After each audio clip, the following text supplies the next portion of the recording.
고맙습니다. 아, 목사님하고 저희가 교제를 하게 된 게 약 거의 20년 가까이 된 것 같습니다. 좀 이따 PPT에 좀 준비도 했는데요. 제가 자료를 이렇게 보다 보니까 18년 전인가요? 그때 2차 영성 세미나, 네, 가정 세미나를 하셨더라고요. 그때 우리 강선희 권사가 여기 와서 강의를 했던 자료가 있어서 깜짝 놀랐었는데 그게 벌써 16년, 18년? 네, 18년. 네, 된 것 같습니다. 소개해 주신 대로 저희는 그 경기도 화성에서 지금 교회를 섬기고 있고요. 가까운 집에서 한 5분 거리에 있는 교회를 섬기고 있고, 교회 안에서 좀 이따도 소개를 좀 드리겠는데, 젊은 친구들 있잖아요. 결혼을 막 한 신혼부부들하고 같이 매주 9가정 정도 되는데요. 만나서 성경 공부도 하고, 또 이 가정에 대해서도 서로 나눔을 하고, 그런 일들을 하고 있고요. 간혹 이제 제가 이렇게 그 교회나 또는 기업체에 가서 리더십 강의라든가 이런 것들을 좀 하고 있습니다. 주업은 아니고요. 제가 하고 있는 일은 아까 소개해 주신 대로 비즈니스인데 이제 포장 관련된 사업들을 하고 있습니다. 오늘 저희가 결혼을 말하다라고 하는 내용으로 여러분들을 좀 그 만나게 됐는데요. 부제를 제가 부부 같이 사는 게 기적이다라고 부제를 좀 바꿨어요. 그 부제가 좀 어떻게 느껴지세요? 좀 난망되기도 하고 기적이라는 말에 또 한편으로는 기대감도 있고 그렇지 않나요? 그렇습니다. 부부가 같이 사는 게 기적이고요. 오늘 저희는 어떤 것들을 여러분께 뭐 알려드리는 것보다는 저희 부부의 삶을 좀 나누고 싶어요. 저희도 이제 아이들이 있고, 저희가 대학에서 만났어요. 대학에서 만나서 저는 복학생, 신입생 이렇게 만나가지고 4년 연애를 하다가 이제 졸업하자마자 결혼을 이렇게 하게 됐거든요. 벌써 연애 기간 포함해서 38년 됐는데, 뭐 결혼 조금 오래되신 연차가 있으신 선배님도 계시는 것 같고 저한테는 형님도 이렇게 삼촌 되시는 그런 연세 가지신 분도 계실 것 같고 보니까 아직 결혼을 앞두고 있는 아직 뭐 앞뒀다기보다는 아직 네, 갈 길이 먼 우리 청년 형제 자매들도 있네요. 도움이 됐으면 좋겠는데요. 우선 저희가 아까 말씀드린 대로 저희 삶을 좀 나누는 것, 고백하는 것, 저희가 실수했던 것들을 좀 나누면서 여러분들도 여러분들의 가정 또는 지나왔던 것들을 한번 회고하면서 그렇다고 해서 과거만 있는 게 아니고 앞으로 어떻게 할 것인지 계획해보는 그런 시간이 됐으면 좋겠습니다. 예, PPT 좀 넘겨주실까요? 사진이 좀 있는데 저희 가족 사진인데요. 이게 어제 사진입니다. 저기 사진은 지금 강원도 인제이고요. 강원도 인제. 어제 밤에 와보니까 한 2시간 40분, 50분 걸렸는데, 지금 이 시간에 저희가 강원도에 있는 산 890고지인가를 넘어서 아래쪽으로 골짜기로 쭉 내려오는 시간 같아요. 산을 하나 타고 내려와서, 오후에 또 산을 하나를 800고지를 타려고 지금 하는 그 시간입니다. 이 시간이. 아침 6시에 시작을 해서 어젯밤 7시 20분에 마무리를 했나요? 7시 21분 완주했어요. 50km를 대회에 나간 겁니다. 이게 대회인데 이거 잠깐 소개를 해드리면 작년부터 저희가 가족이 나가고 있는 대회인데 옥스팜이라고 해서 뭐 좀 설명을 좀 해주시죠. 이게 어떤 거죠? 네, 아마 이제 들어보신 분도 계실 텐데 아마 거의 많이 못 들으셨을 것 같아요. 저희도 이제 작년에 알게 된 그 단체인데 비영리 단체이고요. 옥스팜이라고 해서 영국에서 이제 설립된 단체입니다. 1880년대 후반 정도에 이제 설립이 됐는데 설립 취지는 정말 그 극한에 있는 아이들, 세계 오지에 있는 아이들을 위한 그런 아주 선한 일들을 하고 있는 단체예요. 아마 TV로도 아마 요즘 광고가 많이 나가고 있어서 아실 텐데 사실 우리는 특히 한국은 물이 너무 귀한 게 아니라 흔하잖아요. 이렇게 어디서나 가정에서나 밖에서도 물을 먹을 수 있는데 싼 값에 사실 이제 극한에 있는 아이들은 그 어떤 하루에 물을 꼭 먹어야 되는 우리 인간은 물을 먹어야 하는데 그 물을 먹지 못해서 그 물을 구하러 최소 30km, 40km를 걸어가는 거거든요. 그런데 이제 우리가 말하는 그 오지라는 것은 뭐 마을도 거의 뭐 전기가 들어오지도 않고 이런 수도시설이 되어 있지 않은 그런 극한의 오지를 말씀드리는 거예요. 근데 그곳에 있는 아이들은 최소한의 물을 먹기 위해서 그렇게 30km를 걷는데 사실 30km를 걸어서 가도 그 물이 너무나 오염되어 있는 물인 거예요. 뭐 흙과 뭐 먼지, 그 토양에 있는 여러 가지 오염된 물을 먹을 수밖에 없는데 그 물을 그래도 먹어야 해요. 그 물을 이렇게 웅덩이 같은 데서 파서 가지고 와서 좀 놔뒀다가 약간의 뭐 이렇게 침전을 시킨 다음에 먹게 되는데 사실 이제 그런 오지에 있는 아이들을 위해서 이 옥스팜 재단이 기부를 받아서 이제 그 수도시설을, 그러니까 뭐 거창한 수도시설은 아니에요. 그러니까 물을 어떻게 보면 여과해주는, 불순물을 여과해주는 그런 시설을 하고 이제 그 아이들이 그런 물을 먹는데 사실 저희가 5살 된 손녀가 있어요. 손녀를 옆에서 보면서 너무 예쁘잖아요. 우리 손주분들 계신 분들 많잖아요. 너무 예쁜데 이 아이가 정말 그 아이들처럼 그렇게 물을 기르러 가서 먹는다면 너무 충격적인 거더라고요. 그래서 조금이라도 그냥 한 달에 뭐 10,000원, 20,000원 이렇게 기부하면서 한번 해봐야겠다. 그렇게 시작을 했는데 마침 대회가 있었어요. 그게 뭐냐면 작년에 저희가 처음 가족이 참여했는데 100km를 걸었거든요. 38시간 안에 그냥 100km를 걷는 거예요. 그리고 이제 그냥 뭐 겁없이 작년엔 도전을 해봐서 정말 30분 남겨놓고 저희가 들어왔어요. 그래서 완주를 했는데 그것이 걷는 것이 사실 너무 힘든 일인데 그 아이들을 생각하면서 기도하면서 그리고 주변에 알려서 저희가 기부를 받는데 그 기부금은 다 그 재단으로 들어가는 거죠. 그래서 그런 행사를 1800년도 그러니까 1880년도 후반부터 계속 전 세계적으로 하고 있는 거예요. 그래서 그 선한 일에 좀 참여하고 싶었고, 그래서 작년에는 딸과 아들과 4명이, 그러니까 4명이 한 조를 이루어서 같이 완주를 해야 돼요. 그래서 올해는 이제 딸과 사위와 이렇게 4명이 했는데, 바로 24시간 전에 했는데, 사실 오늘 그 세미나를, 중요한 세미나를 앞두고 걱정을 많이 했죠. 오늘 이 자리에 서 있는 게 기적이긴 하죠. 왜냐하면 저희가 7시 한 20분에 이제 들어왔는데 거기 이제 정리하고 뭐 하고 나니까 밤 9시 반인가 현장에서 됐고 여기 돌아오니까 거의 12시가 넘었죠. 그리고 뭐 PPT 조금 업데이트하고 그러니까 새벽 2시가 넘었고 그래서 이 자리에 지금 서게 된 것도 기적이고 사실 작년에 100km였고 올해는 이제 50km를 한 이유는 사위가 이제 동참을 했는데 사위가 이 무릎이 좀 상태가 안 좋아서 사위를 배려하는 마음으로 50km를 하게 됐는데 오히려 50km가 감사하더라고요. 정말 힘든 이제 싸움이죠. 그래서 아까 말씀드린 하루 종일 이렇게 그 900고지에 해당되는 산을 2개를 올라갔다 내려왔다 다시 올라갔다 쉬지 않고 거의 뭐 쉬지 않죠. 이렇게 한다는 것이 쉽지 않은 일이지만 아까 우리 강 권사가 이야기한 것처럼 그 시간을 통해서 저희가 어려운 사람들을 생각하는 시간이 되고요. 저 개인적으로는 좀 열정적인 그런 도전이다라는 생각이 좀 되고요. 또 조금 가족으로 생각하면 함께하는 시간이잖아요. 가족들의 사랑을 확인하고 서로 격려하는 그런 시간이 되고 또 조금 더 펼치면 아까 이야기한 대로 우리 지구촌에 살고 있는 우리 주변에 있는 어려운 사람들을 돕는 그 가수 션이 이렇게 마라톤 하면 기부하잖아요. 키로수에 따라서 그것과 같은 원리라고 보시면 됩니다. 그래서 혹시 내년에 뭐 이렇게 동참하실 그 의향이 있거나 또 관심 있는 분들한테는 소개해 주셔도 좋을 것 같습니다. 한 840명 정도 이렇게 출전을 했고요. 4인이 1조로 했어요. 그래서 4명이 다 완주를 동시에 해야 됩니다. 뭐 3명만 들어오거나 1명이 들어오면 완주가 안 되고.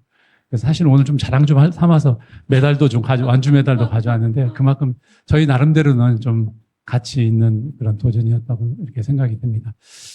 작년에 100km를 할 때 딸이 거의 너무 많이 힘들어가지고 한 50km 지점에서 이렇게 고관절 쪽에 문제가 생겨서 포기할 뻔했는데 극적으로 100km를 완주를 했어요. 그때 딸이 도저히 앞으로는 못하겠다 그랬는데 올해 또 같이 가게 됐어요. 그게 뭐냐면 저도 마찬가지였어요. 저도 작년에 중간에 한 70, 80km 지점에서 포기하고 싶었거든요. 그리고 도저히 이제 못하겠다 그렇게 생각이 됐는데 딱 끝나고 나서는 어떤 생각을 하게 됐냐면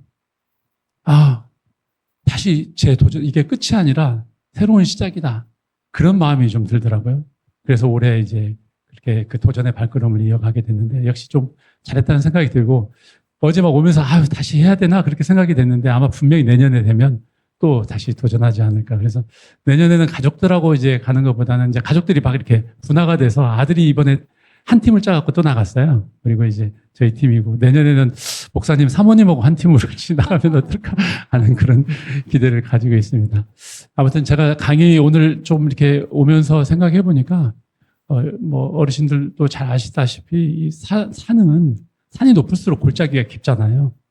어제 우리가 산을 크게 2개 탔는데 가족도 마찬가지인 것 같습니다. 가정도 우리 어려움이 있어요. 제가 고백할 텐데 뭐 우리 가정도 예외는 아닙니다. 어려움이 있지만 분명히 회복될 수 있다. 그런 생각을 하시면 될 것 같습니다. 그래서 다음 슬라이드 좀 넘겨주실까요? 네, 중간에 중간중간에 이렇게 사진 찍은 것들이고요. 이 사진이 좀 의미 있는 사진이어서 저 앞에 여러분 보시기 어느 방향인지 모르겠는데 좀 젊어 보이는 저 이렇게 있는 부부가 그 사위가 앞에 사위고 제 딸입니다. 어제 사진입니다. 이게 어제 오후 한 2-3시 정도 이렇게 산에 다시 올라가면서 찍은 사진 같고 오른쪽에 있는 것은 저희 부부 사진입니다. 따끈따끈한 사진이죠. 어제 찍은 사진이니까. 제가 이 사진을 왜 좀 가지고 왔냐면요. 영상실 혹시 아까 제가 드린 영상 한번 좀 올려주실 수 있을까요? 네. 옥스팜 원으로 돼 있는 거 보여주시면. 네. 저희 딸이 너무 힘들어가지고 막 힘들어하니까 저희 사위가 그 폴대라고 하죠. 이렇게 스틱을 앞으로 끌고 가고 저희 딸이 뒤에서 이렇게 잡고 제가 촬영한 건데요. 저런 상태로 계속 13시간을 걷는 겁니다. 오르고 내리고 이렇게 하는 겁니다. 어떠 보이세요? 부부가 함께 하지 않으면 아마 제 딸이 완주 못했을 것 같아요. 사위가 저렇게 제 딸을 견인하는 장면이고요. 네. 저 앞에 가시는 분들도 있고 뒤에도 많습니다. 800명이 대회를 하는 거니까. 그러니까 다른 영상 하나 좀 저희 거 한번 보여주실까요?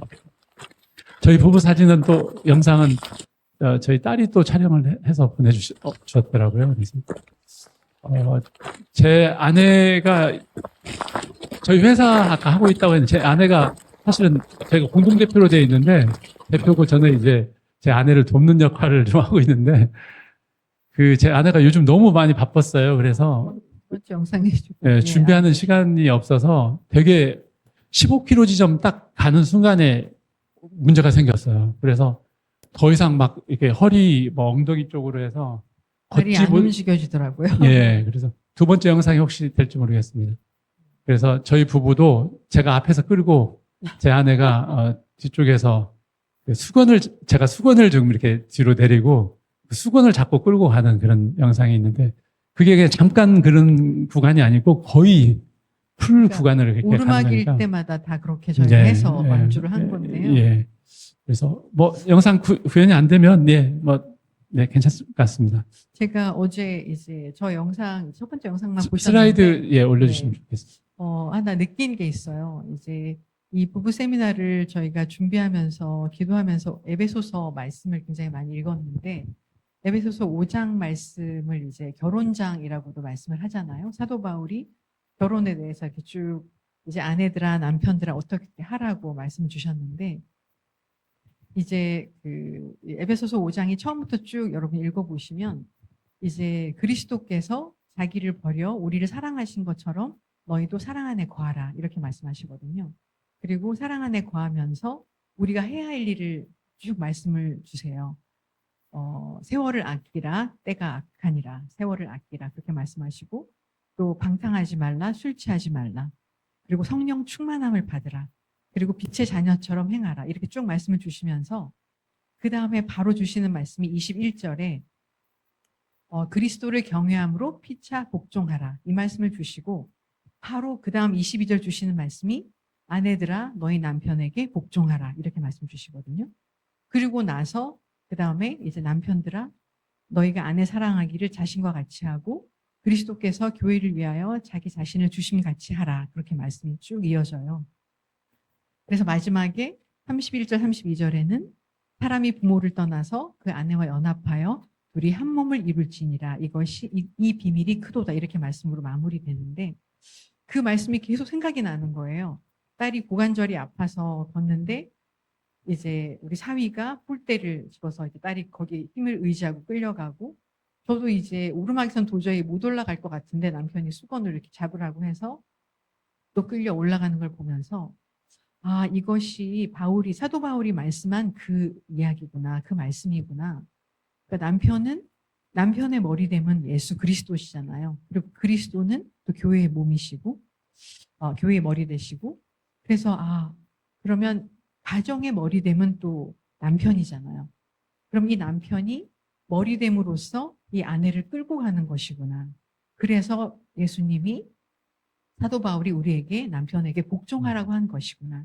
저는 그게 계속 떠올라서 정말 은혜된 시간을 누렸어요. 너무 몸은 힘들지만 그렇게 저를 끌고 가는 남편을 보면서 너무 감사하고 날 이렇게 이끌어주니까 행복하고 또 이제 남편은 예수님께서 우리를 사랑하셔서 자기를 비워 정말 종의 형체를 가지시고 하나님과 동등됨을 취하지 않으시고 종의 형체로 우리를 위해 목숨을 주셨잖아요.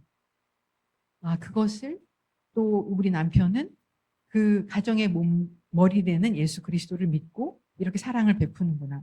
저는 그래서 어제 정말 우리 사위 가정, 딸 가정도 저희도 그 에베소서의 5장 말씀을 잘 실천하고 이렇게 누리고 있구나. 너무너무 감사한 시간을 보냈어요. 그래서 이렇게 오늘 옥스팜 했던 그 내용을 좀 나누려고 이 사진을 좀 보여드린 것이고요. 예. 그런데 이제 이 장면에서 고백을 좀 드리면 사실 이렇게 제가 지금 되게 좋은 막 의미로 설명을 해드리고 또 막 좋은 사진 보여드렸잖아요. 우리 가족이 막 화목하다고 보여드렸는데 사실 제가 저 대회 출전하기 바로 한 며칠 전에 위기가 있었습니다. 저희 딸하고 사위가 지금 결혼 7년 차거든요. 손주가 지금 5살이고 부부싸움을 한 거예요.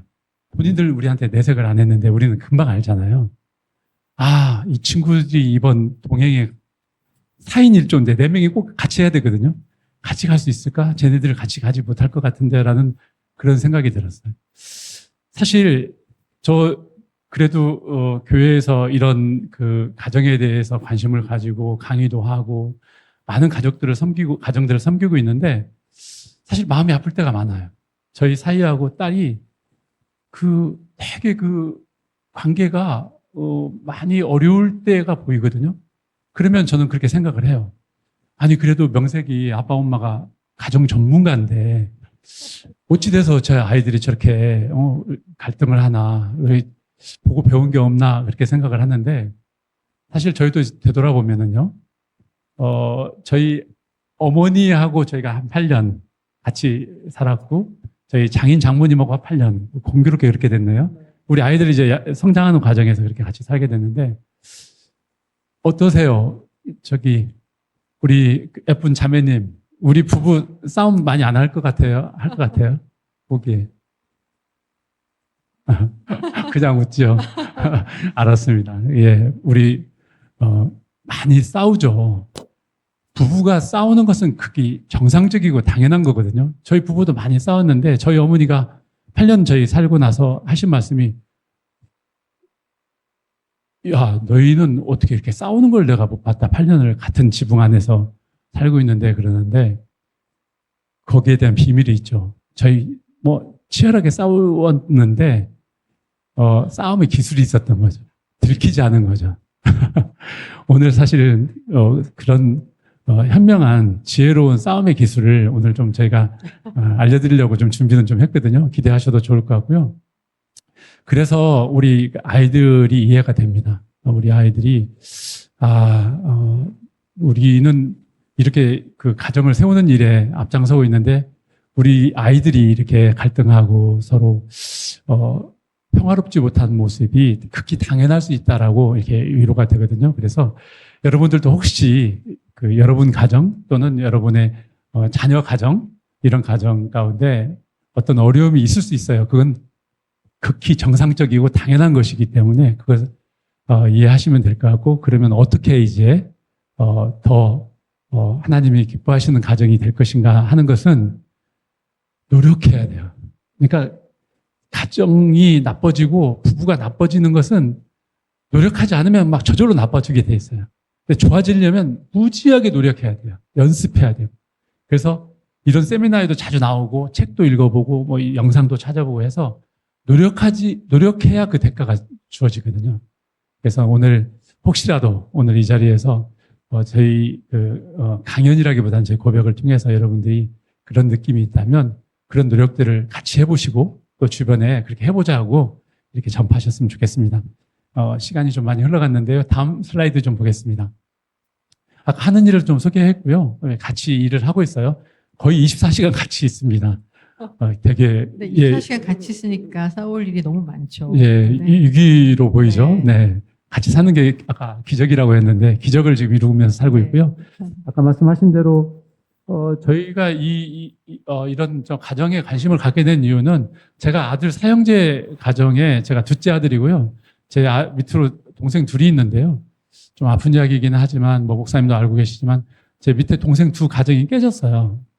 그래서 형으로서 그 동생한테 해줄 수 있는 게 그때 없었어요. 왜냐하면 전문적인 지식도 없고 제가 성숙하지 못했기 때문에 제 자신의 문제도 해결이 잘 안 돼서 그때 도움을 못 줬던 게 참 마음이 아팠습니다. 그래서 그 이후에 또 뭐 그 가정을 보면서 저희의 문제도 또 들여다봐지게 되고 그래서 저희도 세미나에 이제 참석해서 배웠죠.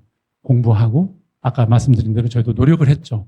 그러면서 저희도 이제 변화가 됐고 지금은 뭐 아까 저기 오른쪽에 있는 사진처럼 젊은 친구들 이제 결혼해서 얼마 안 된 친구들 매주 만납니다. 근데 그 친구들이 저희 굉장히 좋아합니다. 왜냐하면 저희가 그 저희 어려웠던 실상들을 다 오픈해주고 또 이렇게 같이 대화하게 되면 그 친구들이 아주 좋아하고 있습니다.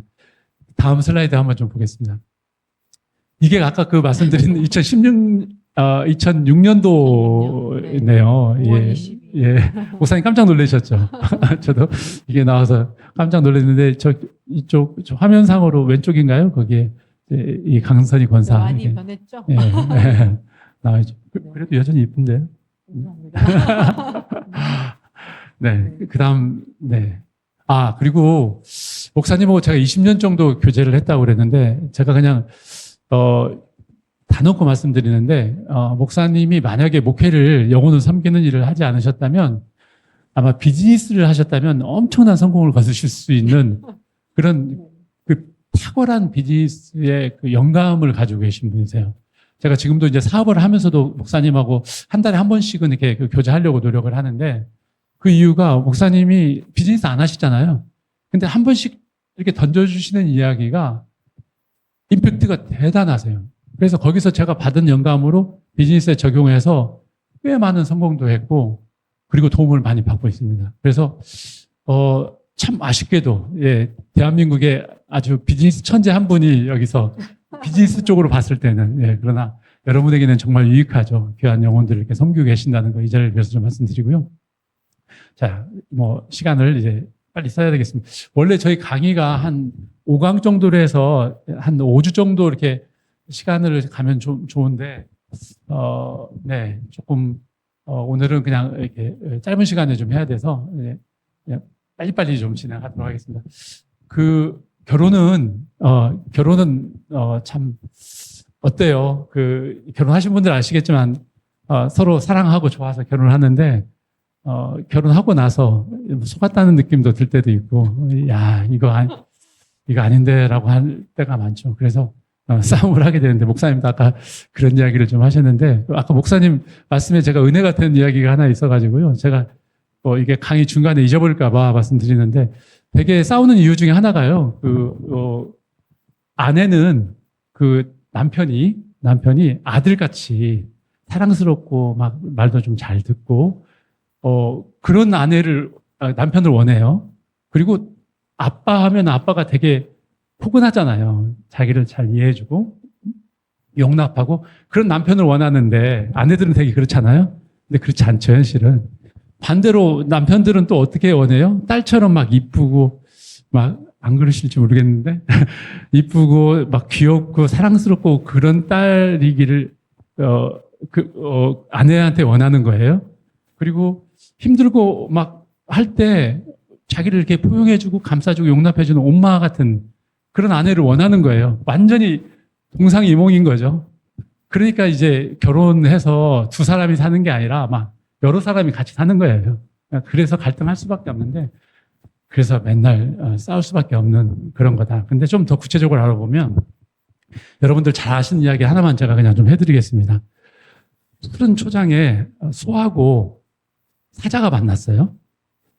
근데 어머 나하고 다른 모습, 나하고 다른 취향에 반했어. 그래서 막 열심히 연애하다가 결혼을 결심하고 결혼을 했어.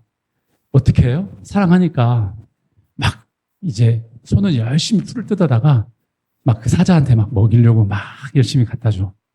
근데 사자는 또 어떻게 해요? 막 사냥을 해가지고 고기를 잡아다가 사랑하는 소 막 한테 주려고 막 이렇게 해.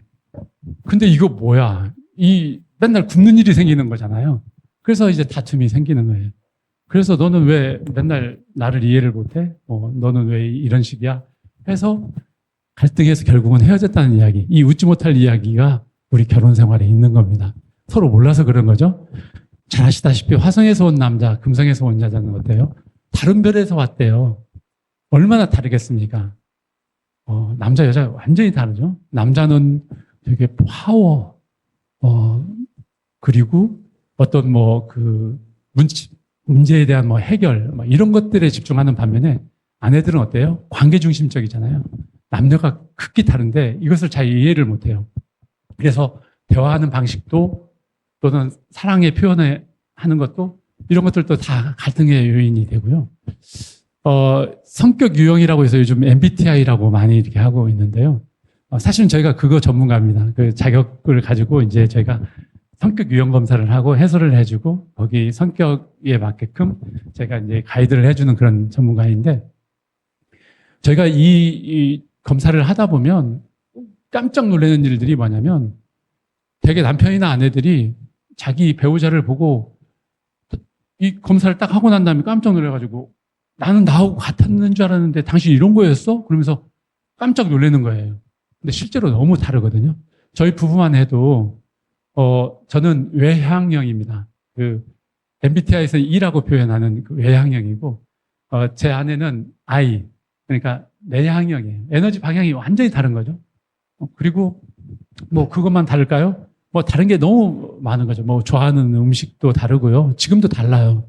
제 아내가 자기가 좋다고 막 이렇게 스파게티 이렇게 피자 이렇게 먹고 싶다고 하면 저는 그게 또 싫어가지고 내색은 났는데 너무 저는 한식 위주의 식사를 좋아하는데 네, 그런 차이도 있고요.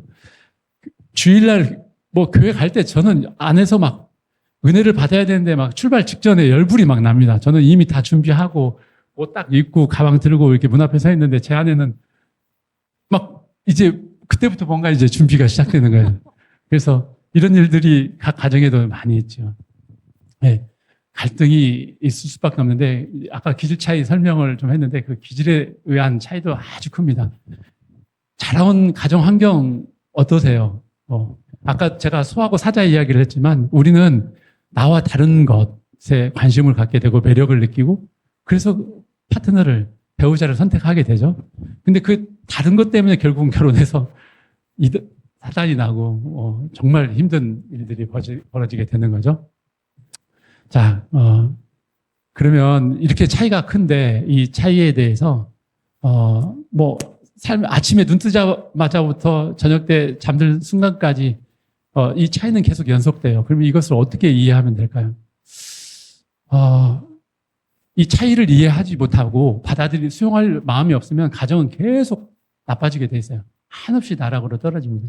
근데 오늘 지금 이 시점부터는 정말 차이가 있구나라고 하는 것을 인정을 하고 그 차이가 무엇인지 관심 있게 그렇게 찾아보세요. 찾아보시고 그리고 그것을 줄일 수 있는 방법들을 노력한다면 회복될 수 있습니다. 왜냐하면요, 이 부부가 기본적으로 서로 좋아해서 결혼을 했고 그리고 서로 사랑하는 마음이 없지 않아요. 있습니다.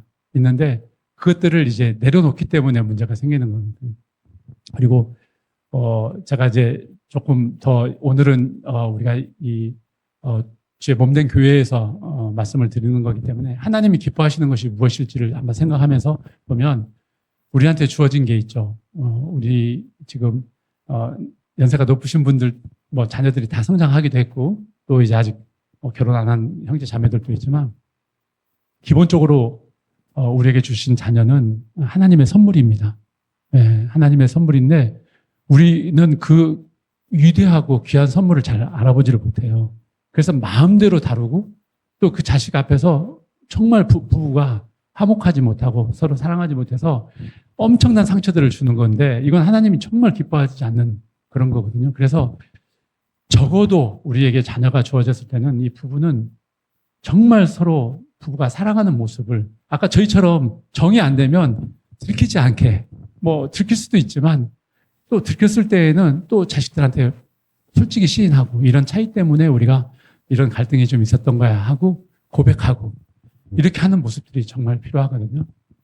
그래서 오늘은 그 키워드 차이라고 하는 거 요거 하나 분명하게 기억하고 그것을 인정하고 거기에 대한 노력을 하면 좋을 것 같습니다. 또 자식들 입장에서는 어떤가요? 부모를 통해 가지고 가치관도 형성이 되고 우주를 보는 거잖아요. 어린 아이들은 부모를 통해서 다 모든 걸 배우잖아요. 우리 자식 키워봤지만 어떤 데 깜짝깜짝 놀라잖아요. 내 자식이 하는 행동이 내가 가르치려고 노력도 안 했고 안 했는데 정말 나하고 너무 닮은 행동들을 할 때 정말 놀라지 않습니까? 그렇기 때문에 우리한테는 자식의 문제만 가지고도 얼마나 큰 책임이 있는지 모르겠습니다. 자, 슬라이드 하나만. 예, 부부싸움에 관한 그 오해와 진실까지만 하고 마이크를 좀 넘겨드려야 되겠는데, 부부싸움에 관한 오해, 진실, 아까 다 설명을 좀 드렸는데, 첫 번째, 결혼만 해도 부부는 저절로, 행복해진다? 그게 아니라는 거 좀 이따 설명 좀 해드릴 것, 같고요. 그 다음에, 부부가 싸운다는 거, 그것은, 자연의 순리예요. 아까 말씀드린 것처럼. 뭐, 안 싸울 수 없어요. 그것을 인정하는 건 되게 중요한 거고요. 그래서 오늘은 어떻게, 그러면, 싸울 때 어떻게 싸우면 좀 좋을지, 그것을 좀 나눠보는 시간을 좀 갖도록 하겠습니다. 참 말이 그렇네요. 어떻게 싸우면 좋을지. 네, 우리는 말씀으로 싸워야겠죠. 기도하면서 싸우고. 네, 우리가 사실 결혼하신 지 지금 50년 이상 되셨다 하는 분 손 한번 들어주세요. 50년 이상 되신 분. 네, 너무 젊으신데요, 근데? 네, 두 분 계셨고, 그럼 30년 이상 됐다. 네, 네. 그러면 20년? 네. 네, 그러면 결혼한 지 7년이 안 됐다. 결혼 예정이다. 네. 네, 아무튼 이 결혼이라는 것이 사실 우리가 그 결혼을 위해서 젊은 우리 이제 자녀들도 그렇고 이제 신혼부부들 보면 결혼을 준비를 엄청나게 많이 해요. 뭐 스드메, 뭐 어디서 할 거냐, 신혼여행 어디로 가냐, 엄청나게 많이 준비를 하는데 정말 준비할 걸 안 하는 거죠. 정말 결혼에 대해서 준비를 할 것은 안 하고 다른 여러 가지들만 준비를 해요. 물론 지금 준비하는 것들도 중요한데 그게 참 많이 안타까운 때가 많아요. 그래서 저희들에게 이제 젊은 청년들이 결혼하겠다고 이렇게 찾아오면 저희가 항상 하는 게 있어요. 숙제를 주거든요. 책을 주고 읽고 독후감을 써라. 그리고 너희들이 어떻게 살 것인지 하나님 안에서 10계명을 정해라. 그래서 이런 한 달 동안 만나요. 저희가 한 달에 2번, 3번 정도 만나는데 근데 그거를 하고 나서 결혼을 한 형제 자매들을 보면 그 얘기를 계속 하는 거예요. 그걸 안 했으면 저희 큰일 날 뻔했습니다. 그걸 안 하고 결혼을 했으면 정말 큰일 날 뻔했습니다. 감사합니다. 이렇게 얘기를 해요. 우리가 중요한 거를 이렇게 나누고 있구나라는 생각을 하는데 사실 저희도 그렇고 우리 여기 계신 우리 장년 어르신들도 사실 결혼에 대해서 누가 가르쳐준 적이 없잖아요. 부모님은 당연히 나이가 되면 결혼하고 또 자녀를 갖고 이렇게 해야 된다라고 말씀하시고 시대의 뭐 풍조가 그랬어요. 그냥 당연히 결혼해야 하는 것. 좋은 사람이 생기면. 그러니까 결혼에 대해서 우리가 공부를 안 한 거죠. 배우자를 어떻게 섬길 것인지도 공부를 안 했고 가르쳐준 사람이 없어요. 그냥 결혼한 친구들의 계속 얘기만 듣죠. 험담만 듣잖아요. 뭐가 어떻더라, 뭐가 이렇다, 결혼하지 마라. 정말 부정적인 이야기를 많이 듣는데 사실 이제 오늘 저희가 좀 나누고 싶었던 거 저희 삶에 대해서 잠깐 나눠드렸고 결혼에 대한 착각 이런 오해가 참 많아요. 우리가 공부를 안 했기 때문에 그런 실수를 계속 거듭하면서 살고 있는데 이제는 이제 거기서 그만 우리가 실수를 하지 말자. 그래서 뭐 재밌게 좀 젊은 부부들한테 이제 또 전하는 우리가 이야기이기도 한데 사실 결혼 후에는 결혼 후에도 사랑이 지속된다? 그렇게 생각하시나요? 네, 물론 사랑이 있죠. 기본적으로 사랑하는 마음이 있기 때문에 사랑해서 결혼했으니까요. 사랑하지 않는데 결혼하신 분 계세요, 혹시? 안 계시죠? 네, 근데, 우리가 콩깍지가 씌운다고 하잖아요. 연애할 때부터. 콩깍지가 씌우고 벗겨지는 게 보통 어느 정도라 생각하세요? 벗겨지는 기간이 얼마나 될까요? 예전엔 사실 6개월, 1년, 2년 이렇게 했는데 요즘은 뭐 3개월 아니면 허니문 끝나고 이런 농담들도 많이 하시더라고요. 사실 사랑이 강원사님 어느 정도 네, 걸리나요? 저는 지금도 허니문이라고 얘기를 하고 싶죠. 네. 이것은 은혜로, 하나님의 은혜로 이렇게 말씀을 드리는 것이고, 사실 결혼 후에는 사실 사랑이 지속되기가 힘들어요. 정말 우리가 배우고 노력하지 않으면 정말 힘든 일인데, 근데 우리는 착각을 해요. 결혼하기 전에, 로맨스로 시작을 해요. 다음 장 한번 보여주시겠어요? 네, 다음 차트 한번 보여주세요. 네, 그 다음 차트요. 네, 네, 뷰티풀 웨딩을 한 이제 젊은 부부인데, 우리는 로맨스가 있어야 결혼을 한다. 맞는 말입니다. 로맨스가 없이는 절대 결혼할 수가 없어요. 사랑이 있어야 하고, 또 행복해야 되고, 안정을 꿈꾸고, 이렇게 그 남녀가 아주 청춘의 높은 꿈을 안고 결혼을 하죠. 자, 다시 한번 위로 올라갈게요. 전 차트로요. 자, 그런데 이게 콩깍지가 벗겨지는 순간부터 이제 갈등이 시작이 되죠. 싸움이 시작이 되죠. 그리고 또 이제 배우자는 나의 부족한 면을 채워줄 거야. 이건 정말 착각이고 오해라는 겁니다. 자, 나의 부족한 면을 여실하게 드러내주는 사람이 바로 배우자인 거죠. 왜냐하면 살면서 나의 모든 모습을 그냥 24시간 다 보잖아요. 나의 배우자 가장 옆에, 가장 곁에 있기 때문에 내가 어떻게 음식을 먹는지, 어떤 습관이 있는지 하나하나 다 알고 있기 때문에 나의 부족한 면을 여실히 보는 사람이 배우자거든요. 근데 나의 부족한 점을 좀 가려줘야 되는데 절대 안 가려줍니다. 뭐, 자녀 앞에서도 안 가려주고요. 친구들 앞에서 안 가려주고 부모님 앞에서도 안 가려줘요. 많이 경험하시죠? 야, 네 엄마가 이렇더라. 네 아빠가 이렇더라. 그러니까 이게 착각이라는 거죠, 저희는. 나의 모든 부족한 면을 다 채워줄 사람이 나의 배우자야. 이런 착각 속에 살고 있는 거죠. 자, 그리고 결혼하면 외롭지 않을 거야. 천만의 말씀이요. 우리 인간은 태어나면서 외롭죠. 어떻게든 혼자 잘 살아야 하는데 하나님이 그래서 우리에게 남자가 사람이 혼자 있는 것이 좋지 않으니 아담을 깊이 잠들게 하시고 그 갈빗대를 취하셔서 여자를 만들어 주셨어요. 그 아담이 여자를 보고 뭐라고 했습니까? 이는 내 뼈 중에 뼈요, 내 살 중에 살이라. 외로웠기 때문에 다 모든 것이 있어요. 모든 그 온갖 먹을 것과 그 에덴 동산에 풍족한 모든 것들이 있었는데 친구가 없었던 거죠, 아담에게. 하나님이 정말 그 뼈 중에 뼈요, 살 중에 살인 하와를 만들어 주셨는데 너무나 서로 사랑하며 살았죠. 자, 근데 어떻습니까? 죄를 짓는 순간 이제는 완전히 이제 아내 탓을 하고 남편 탓을 하기 시작하죠. 이 죄 때문에 모든 일이 생기는 거죠. 자, 그리고 결혼 후에는 갈등이 줄어듭니다. 어떠세요? 갈등이 폭증하죠, 폭증. 자, 갈등은 언제부터 좀 생길까요? 결혼하고 나서. 보통은 평균적으로 3년 정도부터 갈등이 생기기 시작한대요. 물론 이제 요즘은 더 빠른 우리 요즘 형제 자매님들은 엄청나게 빨리 갈등이 시작된다고 하는데 이제 치약 짜기서부터 해서 모든 것이 이제 갈등이 시작이 됩니다. 자, 이렇게 우리가 로맨스로 시작한 사랑이 이렇게 많은 오해를 불러일으키고요. 그 다음 슬라이드 네, 좀 넘겨주세요. 그 다음에요. 자, 너 없이는 못 살아라고 시작한 사랑이 이제는 너 때문에 못 살아라고 변하게 되는 거죠. 자, 이게 참 부부가 사실 원래 3년 후부터 허니문이 지난 3년 후부터 갈등한다고 시작했을 때 언제까지 갈등을 할까요? 우리 부모님 세대를 보면 또 우리 할아버지 할머니 세대를 보면 지금도 싸우시죠. 아무것도 아닌 일에 싸우시거든요. 뭐 TV에 나오는 그뭐 배우 이름 때문에 싸우시더라고요. 우리 옛날 할머니 할아버지 보면 엄청나게 둘이 막 아니라고 끝까지 고집을 피우시는데 정말 아무것도 아니잖아요. 근데 싸우세요.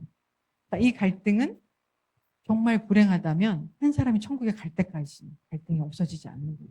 근데 그게 불행하지 않은 게요. 네. 싸운다는 것은 건강하다는 네. 증거거든. 힘이 있으니까 싸우기도 하는 것 같아요. 네. 근데 우리가 잘 힘이 싸워야 없어서 안 하는데, 싸우면 이제 그때는 정말 천국 네, 가는 거 근데 아닌가요? 잘 싸워야 하거든요. 네. 근데 아무것도 아닌 가치 없는 것들로 싸운다면 그리고 그게 갈등의 골이 된다면 정말 이건 심각한 일이거든요.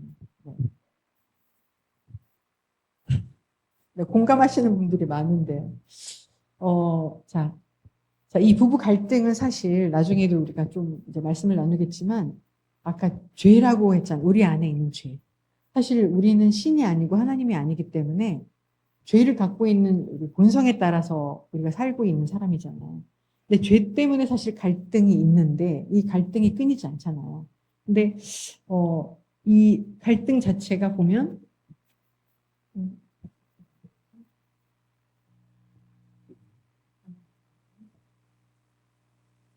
제가 안경을 벗고 자, 이 부부 갈등에만 문제가 되는 게 아니라 부부 갈등에서 이제 자녀와의 갈등까지 확장이 되는 게 문제거든요. 아까 잠깐 이제 황 집사님이 얘기하셨지만 부부끼리 이제 싸우는 거는 당연히 있을 수 있는 일이고 사실 자녀한테 들킬 수도 있는데 들키고 나서는 사실 한국 사람들은 이걸 처리를 안 해요.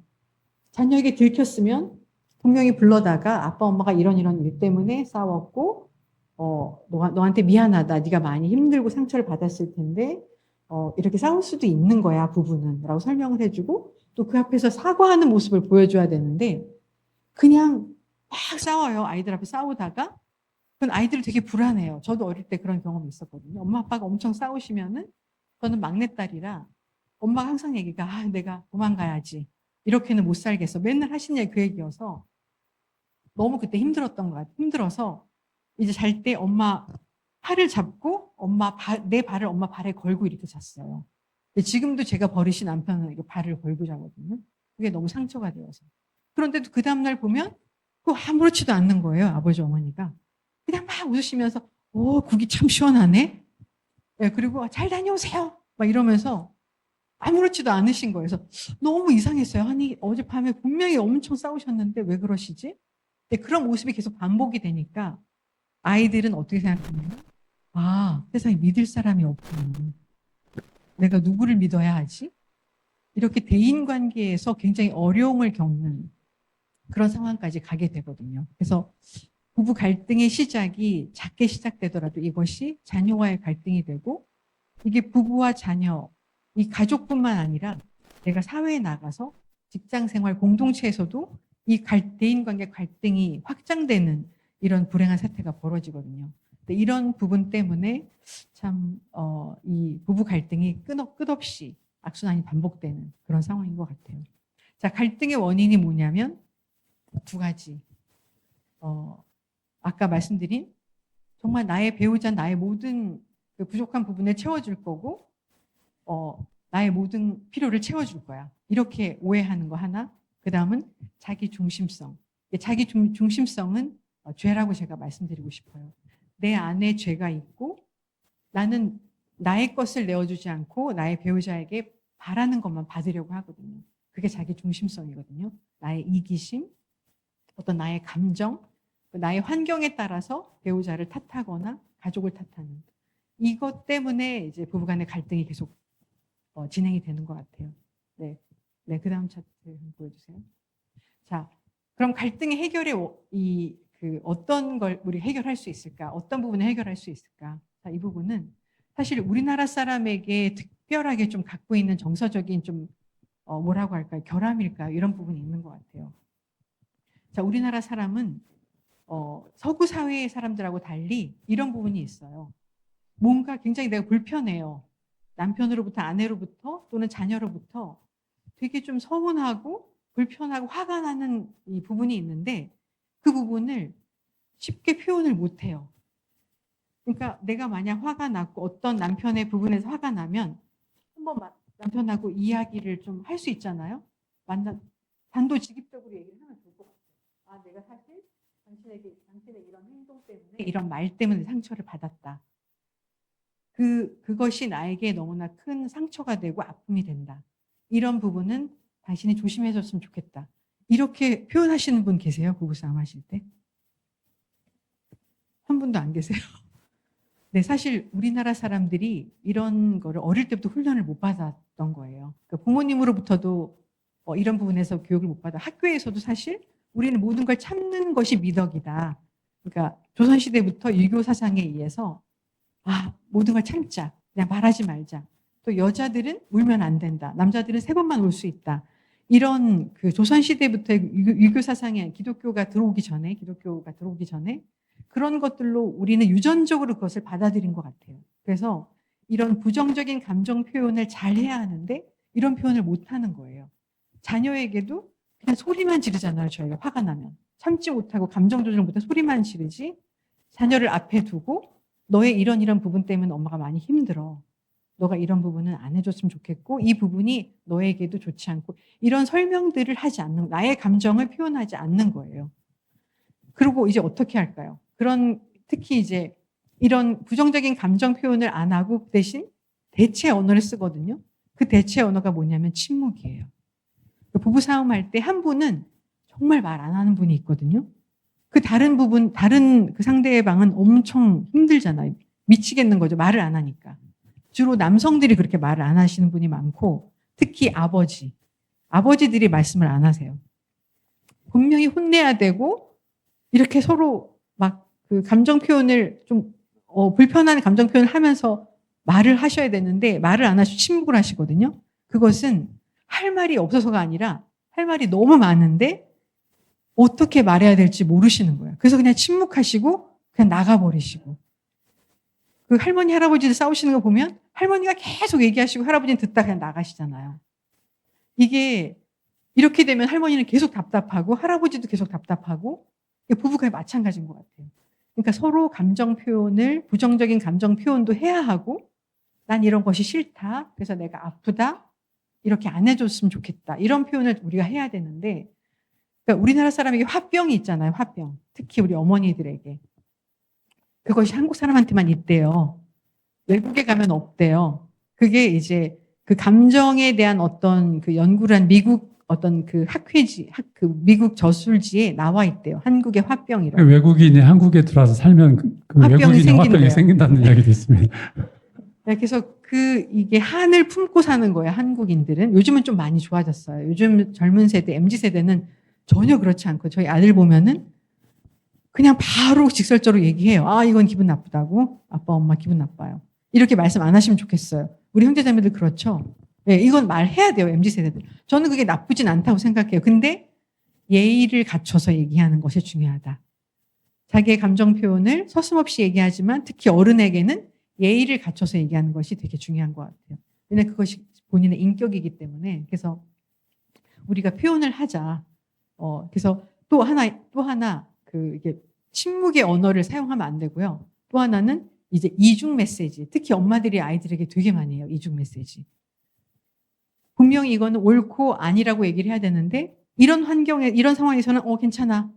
또 저런 상황에서는 아니 안 돼. 그건 아이들이 굉장히 혼란스럽거든요. 근데 이런 이중 메시지를 또 부부끼리 해요. 예를 들면 어떤 게 있을까요? 싸우다가 만약에 친구 부부 집에 갔어요. 놀러 갔어요. 그런데 그 집밥이 너무 맛있는, 그 친구 아내가 해준 집밥이 너무 맛있는 거예요. 그래서 그러면서 남편이 하는 말이 있어요. 맛있다고, 잘 먹겠다고 이렇게 하면 되는데 이게 집밥이지. 이러는 순간 아내는 어때요? 거기서는 표현을 못 해요. 근데 집에 와서는 이제 집에서 밥 안 먹어도 되겠네. 그 집 가서 먹지.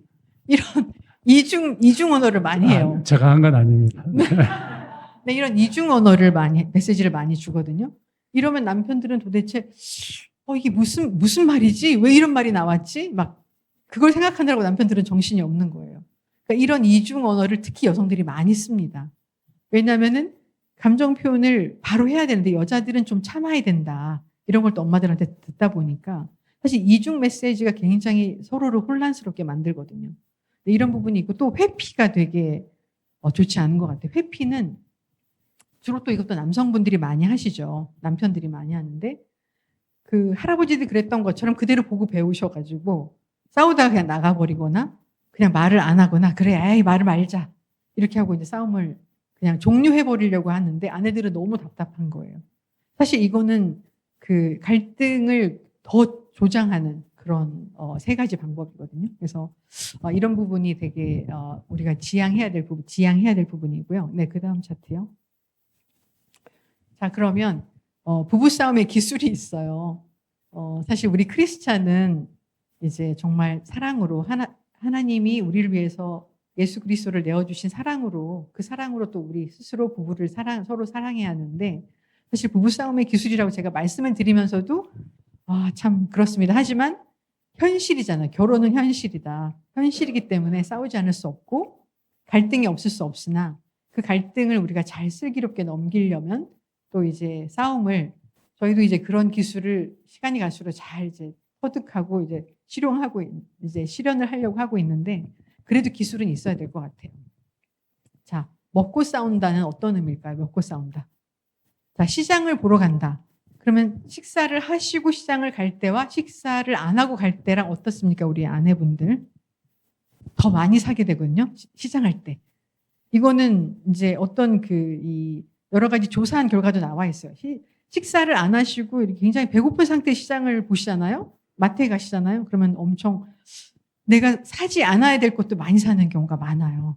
실제로 그렇거든요. 자, 싸우는 것도 마찬가지인 게 되게 배고파요. 그리고 한밤중이에요.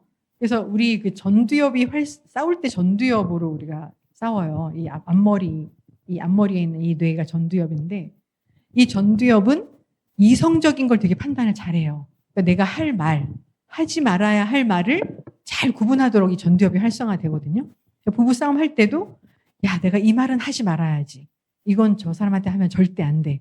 이런 거 있잖아요. 근데 이게 배고플 때 또 잠자기 전에 피곤할 때 싸우면 아주 대참사가 일어나거든요. 물불을 가리지 않고 내가 말을 하게 되는 거예요. 그러니까 아까도 말씀드렸듯이 이게 내가 해야 할 말과 하지 말아야 될 말이 있는데 그 말을 구분을 못하는 거예요. 배고플 때는. 전두엽이 활성화가 안 돼요. 그리고 내가 그냥 막말을 했어요. 싸울 때. 근데 막말을 하고 나서 내가 그 말을 했는지도 몰라요. 그러니까 이게 되게 위험한 거거든요. 그래서 이제 그 세상 말로 그러는 거예요. 먹고 싸우자. 잘 먹고 사실 잘 먹게 되면은 이게 우리 아주 좋은 그 호르몬이 많이 나오잖아요. 그 호르몬이 나와서 사실 싸울 일도 그냥 술술술 넘어가게 되는 상황도 많이 있거든요. 그래서 먹고 싸우자라는 게 있고, 자, 싸움의 주제에서 벗어나지 않는다. 이 부분은 뭐냐면, 자, 우리가 보통, 그러니까 A로 말을 하면 그냥 A로 받아야 해요.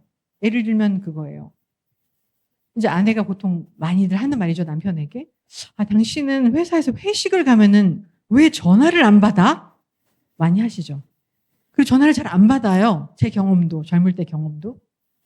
자, 이렇게 물으면 사실 기분 좋게 얘기하지는 않잖아요. 아내 말투가. 자, 그러면 이제 사실을 알아요. 남편들도. 내가 전화를 잘 안 받지. 그럼 아내가 그렇게 얘기할 때, 그래, 미안해. 내가 좀 이렇게, 그래, 회식이 있어도 전화를 받아야 되는데 막 그게 너무 그 자리가 즐거우니까 전화 벨소리도 안 들려.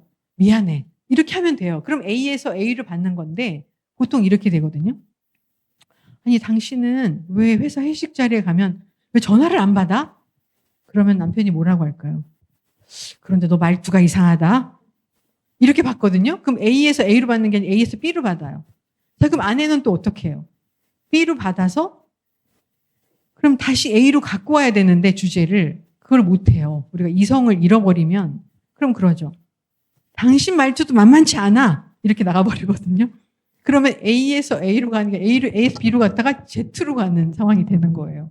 그래서 이게 우리가 싸울 때 잘 싸워야 한다고 말씀드렸잖아. 주제를 꼭 잡고 싸워야 돼. 한 가지 주제가 있어요. 시댁 문제 때문에, 자녀 문제 때문에, 부부 문제 때문에 싸우면 꼭 그 주제를 가지고 다시 주제를 갖고 싸워야 되는. 그게 되게 중요한 것 같고요. 이게 안 되면은 정말 작은 싸움이 큰 싸움 되거든요. 그래서 이 주제를 이제 주제를 잊지 않는 거를 시간이 오래됐어요. 네. 자, 그리고 우리가 사과를 좀 잘 해야 되는데 우리나라 사람이 사과를 잘 못해요.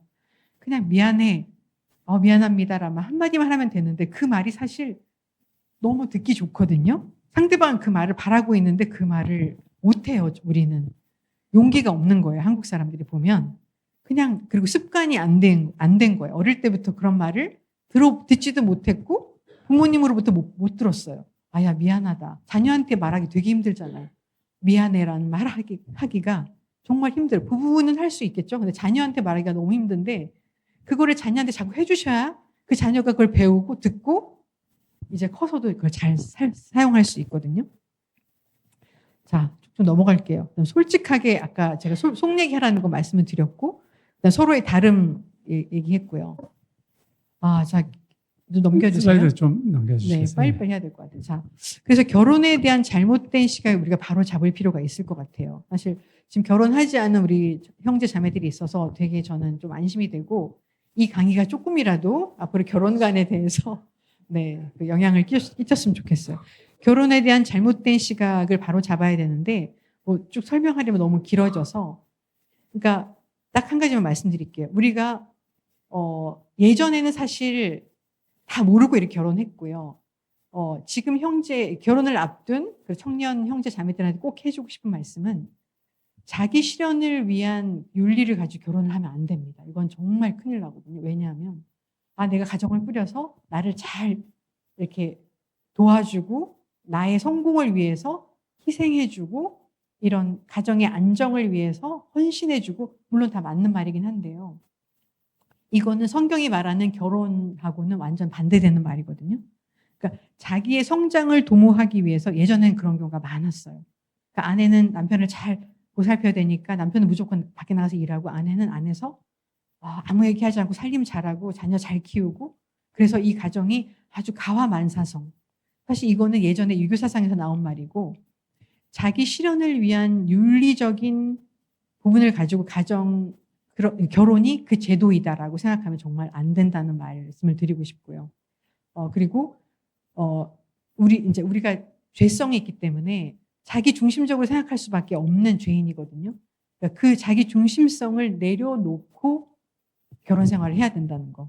이 두 가지가 굉장히 중요한 것 같아요. 네. 그다음 차트 보여주세요.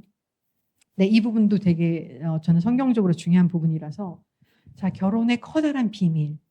자, 우리가 에베소서 말씀을 제가 이제 초기에 아까 처음에 말씀을 드렸는데 자, 그러므로 사람이 부모를 떠나 그의 아내와 연합하여 그들이 한 육체가 될지니 이 비밀이 크도다.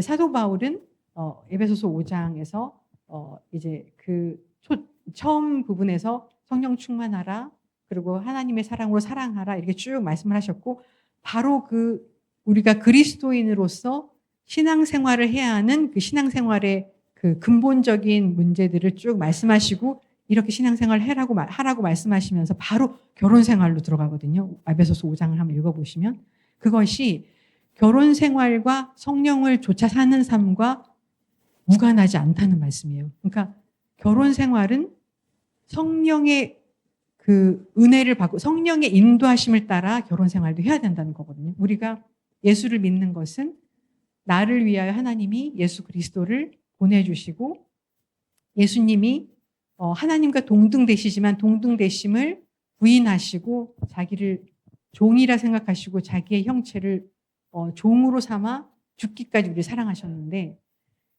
그 사랑이 바로 결혼과 연결된다는 거예요. 그 예수님이 우리를 사랑하신 그 사랑으로 우리가 결혼 생활을 하지 않으면 불행할 수밖에 없다. 근데 그 사랑을 우리가 그 사랑으로 결혼 생활을 하고 배우자를 섬길 수 있는 게 우리는 도저히 할 수가 없는 거잖아요. 우리가 죄인이기 때문에. 자기 중심적이기 때문에. 그런데 그 예수님의 사랑으로 우리가 남편을 섬기고 아내를 섬길 수 있다면 그것이야말로 성경이 말하는 결혼. 성령을 쫓아 사는 그리스도인의 삶과 결혼은 똑같다. 이렇게 에베소서 말씀에서 사도 바울은 말씀을 하시고 있고요. 그러면서 이제 먼저 그리스도를 경외함으로 피차 복종하라고 에베소서 5장 21절에 말씀을 하시는데 그 다음 바로 말씀이 아내들이여 남편들에게 복종하라.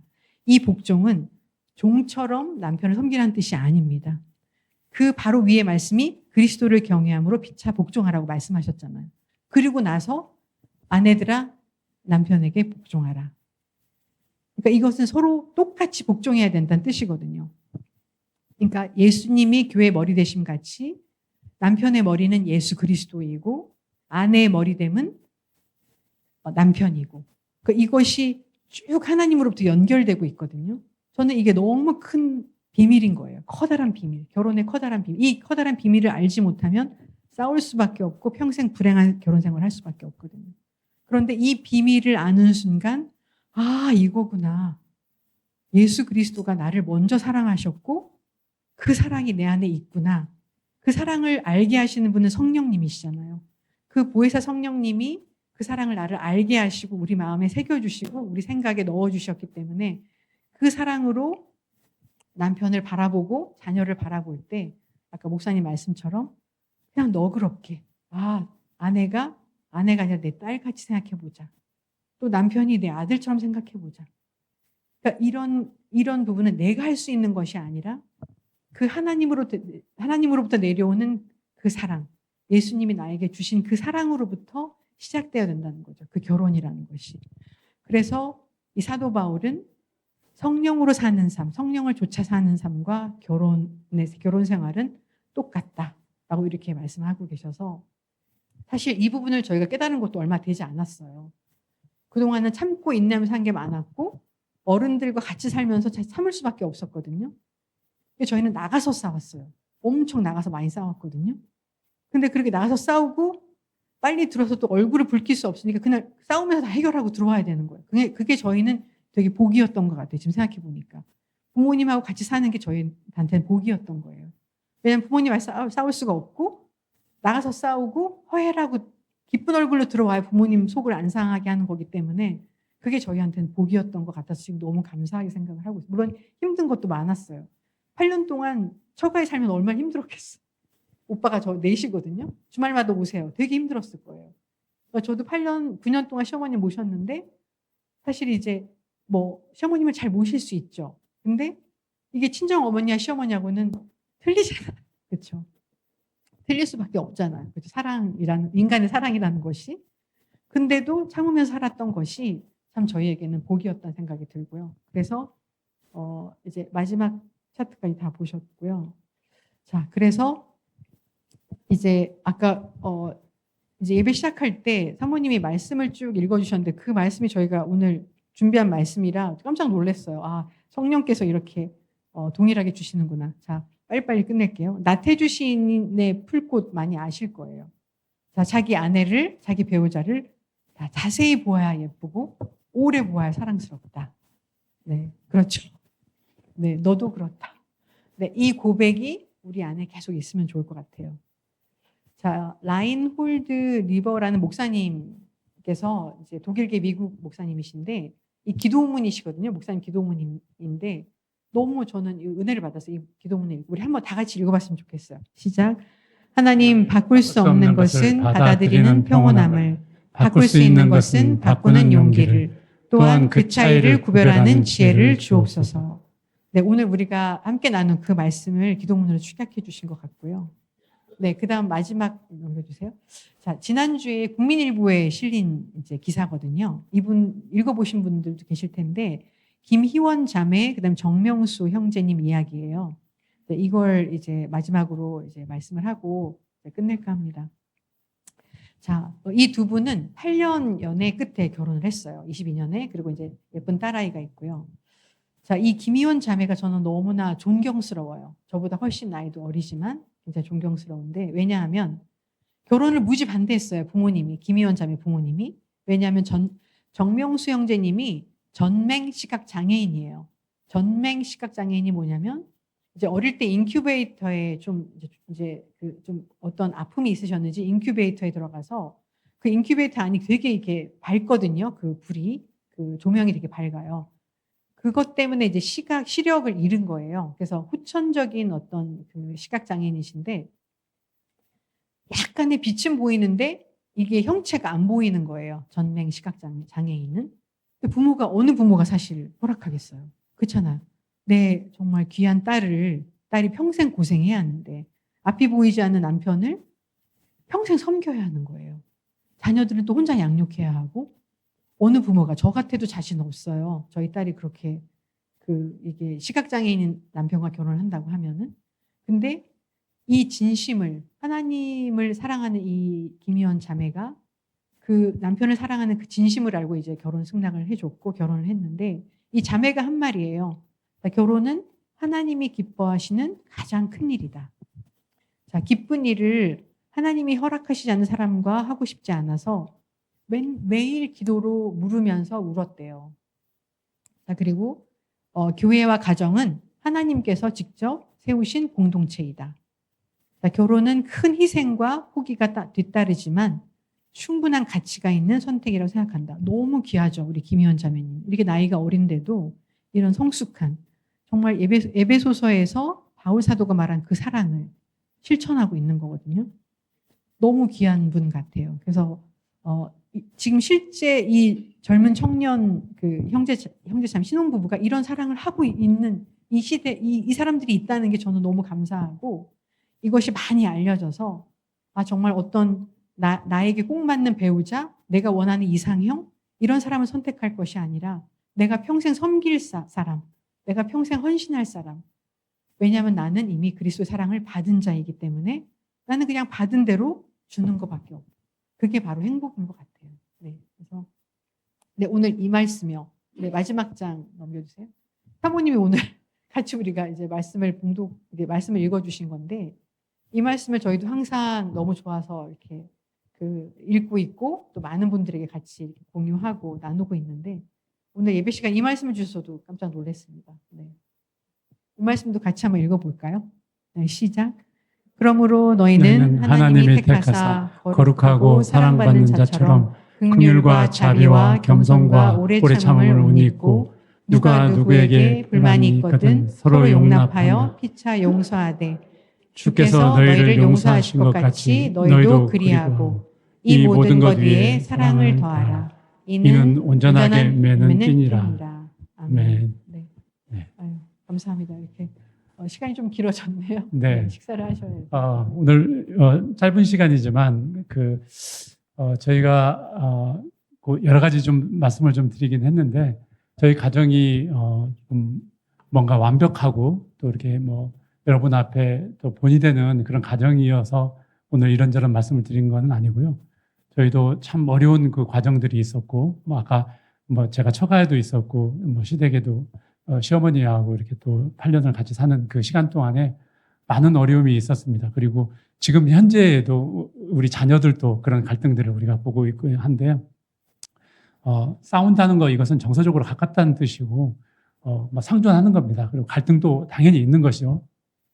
그러나 그 갈등들이 심각하면 어려우니까 사소한 마찰 정도로 하려면 우리의 노력들이 필요하다는 거 오늘 꼭 전하고 싶고, 그러기 위해서 여러분들이 우선은 이런 책도 접하고 세미나도 듣고 이렇게 하시지만 여러분들이 행복한 가정을 위해서 하나님 앞에 은혜를 구하는 거 이것이 더 중요한 거라고 생각합니다. 우리 인간은 너무 부족해서 우리가 완벽하게 뭔가를 이룰 수 있는 존재들이 아니라는 걸 여러분이 잘 알고 계실 거라고 생각이 됩니다. 전적인 하나님 은혜 아니면 우리 가정이 온전히 설 수 없다는 거 이 자리에서 결론으로 좀 말씀드리고요. 제가 왼쪽 귀가 청각이 젊은 시절에 청각을 잃어서 왼쪽 귀 장애가 있습니다. 왼쪽에서 이야기하는 게 잘 들리지 않습니다. 그리고 제 아내는 지금 황반변성이라고 하죠. 이 실명의 제일 원인이 이제 황반변성인데 제 아내는 지금 왼쪽 눈에 황반변성으로 한 10% 정도만 지금 보조적인 역할을 할 수 있는 그런 상태입니다. 우리 부부가 이렇게 항상 같이 이렇게 있으면서 제가 제 아내의 왼쪽에 있는 이유는 누군가가 이렇게 이야기를 하면 제가 잘 못 듣지 않겠어요?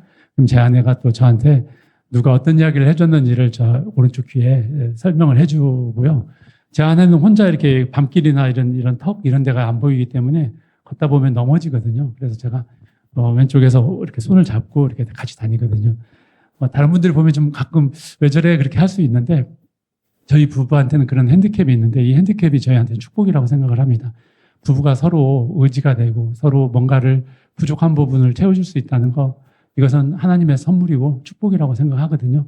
그래서 여러분은 가정 가운데 여러 가지 지금 배우자 또 남편 아내의 여러 가지 부족한 부분이 있다는 거 이건 내가 그를 섬기는 거다. 이게 하나님이 주신 축복이다라고 그렇게 해석을 하시고 감사하면서 그렇게 행복한 가정 이뤄가시는 여러분들 되시기를 마지막으로 바라겠습니다.